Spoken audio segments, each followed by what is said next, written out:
Hello കൂട്ടുകാരെ, അപ്പോൾ നമുക്ക് നല്ലൊരു കോളിഫ്ലവർ ഫ്രൈഡ് റെസിപ്പിയാണ് കണ്ടാലോ. അപ്പോൾ അതിനായിട്ട് ഞാനിവിടെ കോളിഫ്ലവർ എല്ലാം ചെറുതായി കട്ട് ചെയ്തെടുത്തിട്ടുണ്ട് കേട്ടോ. ഇനി നമുക്കിത് നന്നായി കഴുകിയതിന് ശേഷം കുറച്ച് മഞ്ഞൾപ്പൊടി ഇട്ടൊന്ന് നന്നായി തിളപ്പിച്ചെടുക്കാം കേട്ടോ.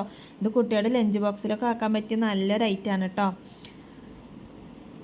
ഇനി നമുക്കതിലേക്കുള്ള മസാല തയ്യാറാക്കാം കേട്ടോ. അതിനായിട്ട് ഒരു പാനിലേക്ക് കുറച്ച് മഞ്ഞൾപ്പൊടി ഇട്ടിട്ടുണ്ട്, മുളക് പൊടി, ഉപ്പ്, കുറച്ച് ഇഞ്ചി വെളുത്തുള്ളി ചതച്ചത്, നാരങ്ങാനീര്, ഫുഡ് കളറ്, കോൺഫ്ലവർ, ഇവയൊക്കെ ഇട്ട് നന്നായി മിക്സ് ആക്കി എടുക്കുക കേട്ടോ. നന്നായി മിക്സ് ആക്കി എടുത്തതിന് ശേഷം നമ്മൾ വേവിച്ച് വെച്ച കോളിഫ്ലവർ ഇതിലേക്ക് ഇട്ട് കൊടുക്കുക കേട്ടോ.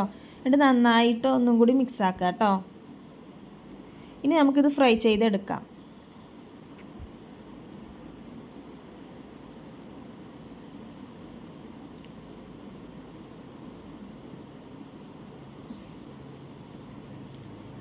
അപ്പോൾ നമ്മുടെ നല്ല മുരിഞ്ഞ കോളിഫ്ലവർ ഫ്രൈ ഇവിടെ റെഡി ആയിട്ടുണ്ട്.